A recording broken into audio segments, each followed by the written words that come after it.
Hello, this is Miki Takahashi. Today I'd like to talk about the difference between the modern violin and the baroque violin.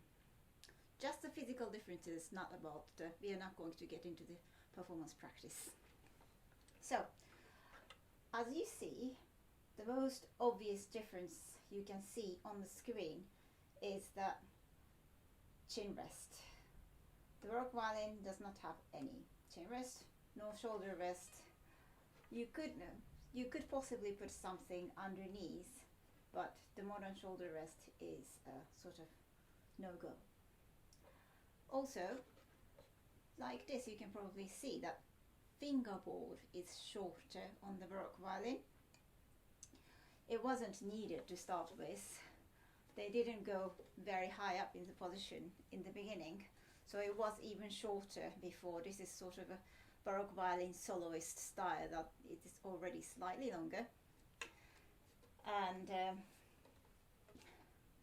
because it used to be, the baroque violin used to be held like this, there, so low, and then it gradually went up as we started to play higher notes and things got more complicated, and then it became like that.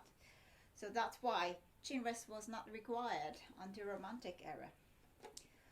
Now, it's slightly harder to see on the screen, but the modern violin's neck is attached slightly downwards from the body, whereas with the baroque violin, let's see if I can get it sort of easier to see, baroque violin is actually attached just straight. If you can really look closely, there is a line.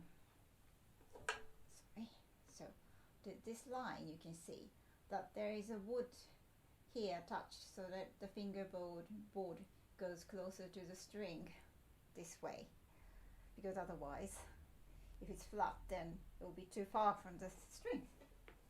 Whereas the modern violin, because it already has an angle, it just goes on like that. It's slightly harder to see, but the shape of the bridge is also slightly different here. The baroque violin has slightly less curve in different way and different shape.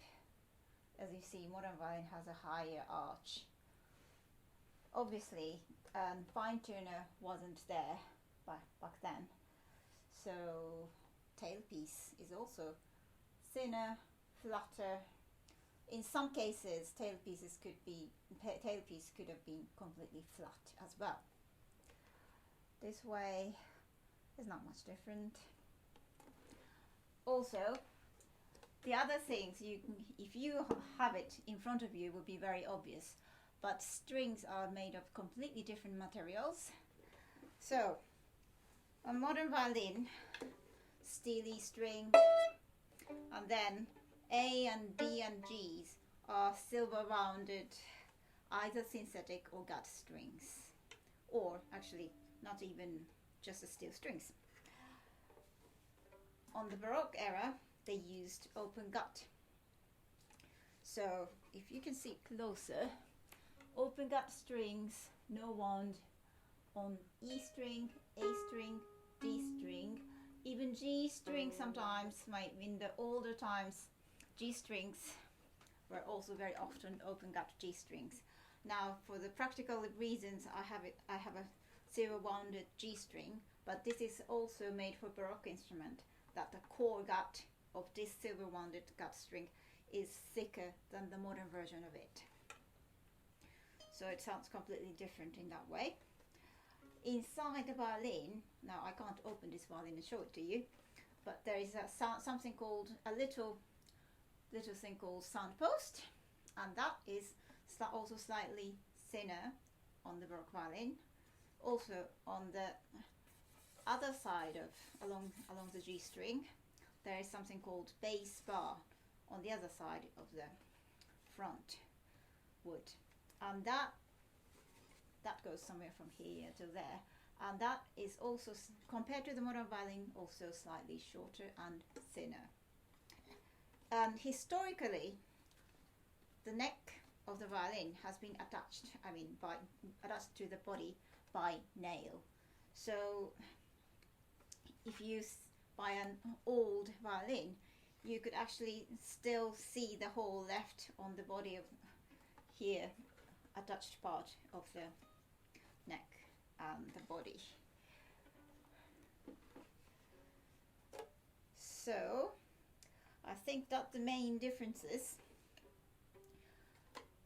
I think some of you might have noticed that my baroque violin is much more fatter, so to say, compared to my modern violin. I don't know if I can do it like that. My modern violin seems to be much flatter, isn't it? This is just a different type of building the violin.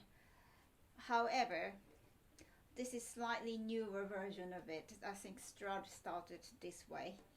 Slightly, Stradivarius started to have this flatter thing. This is not Strad, by the way, just so you know. That is a modern violin. And this one is more of the Steiner model, where it gives much more carve of the body. And this type is quite suitable for baroque violin. Now, this was the violin body. Now we are going to talk about the bow. So this is the good old modern bow. You know this. Long, nice. There are lots of so-called historical bows. So I can't really tell you how many bows there could be. But anyway, this would be sort of the commonly used baroque bow. I use this a lot actually.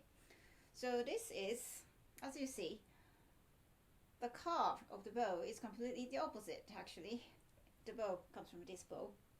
So it used to be this way. At some point the bow started to do the concave as opposed to these. That obviously looks almost straight, this one, but still you can see that it's not. It's completely different. As you see, if I can show you in a good way. So it's slightly shorter, and the most strikingly, the amount of hair is just quite different. I mean, this one has actually quite a little amount of hair.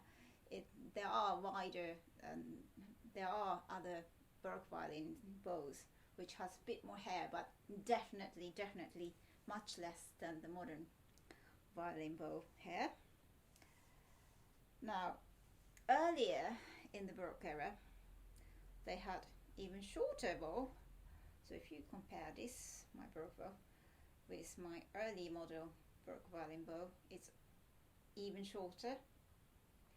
This one, very often I use it as a French hold, so I don't have my thumb here, but underneath. This is very good for dance music, French music, and early Italian. Again, if you compare the amount of bow hair, it's quite different. And obviously, because it's much shorter and thinner, it's lighter. So with the baroque bow, actually, crossing strings and faster passages are slightly easier on the right hand because it's much lighter. Right. So what did these differences made? What kind of differences in the sound that would make? Let's see. So when I talked about the bass bar being shorter and slightly thinner on the baroque violin, on the modern violin, very often we do use a higher position on the lower strings.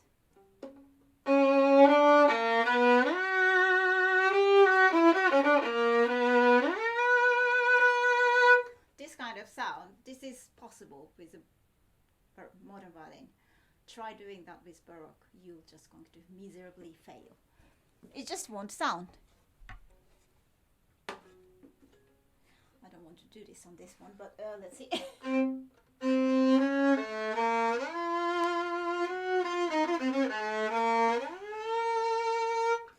You can sort of do it, but it's not going to be nice sound. And imagine if this was an open gut G, it would have been obviously just so uncomfortable and not nice. There will be a lot of noise, and yeah, as you go to the higher position on the lower strings, it just will stop resonating.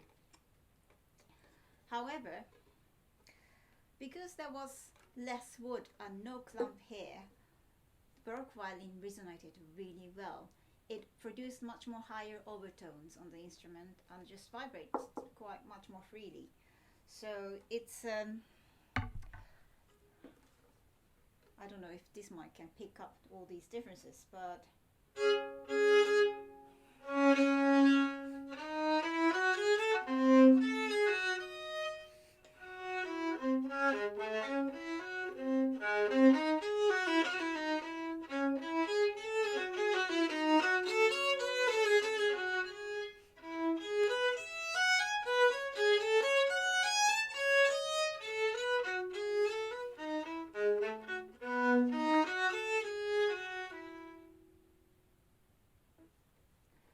also, if you might have noticed that with the open gut strings, it has slightly more noises and textures as I play, and that has been intentionally left so that it can make a lot of speaking quality and singing quality, that you can actually sort of represent a consonance in the language sometimes.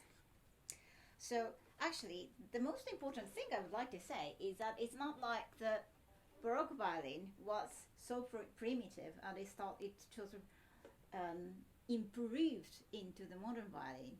There are some things which improved, like in the bow, and they didn't have screws, and this is a clipping bow, so-called. This part, this gosh, there's too many things here. This part actually comes off, and there is no screw here. It looks like there is one, but it doesn't do anything. If there is not enough tension, then I'll just put some paper or something in here to make a difference, and that I can call an improvement. But the basic sound production, that difference which has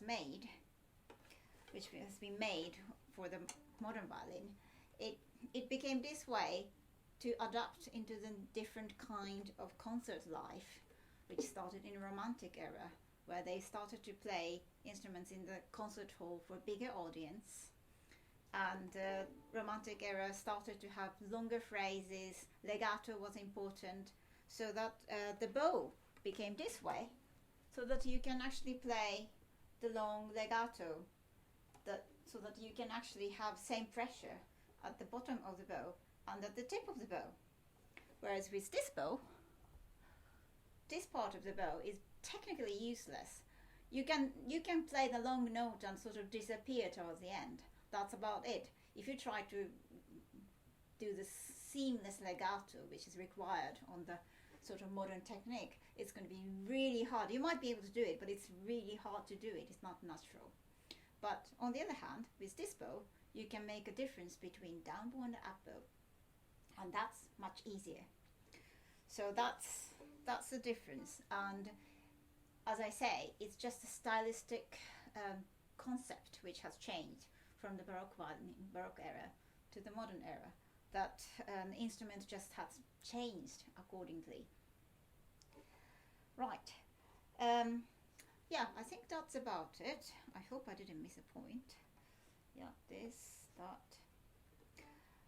Yes, so hopefully that explains the basic difference between the modern violin and the Baroque violin. Thanks. Bye.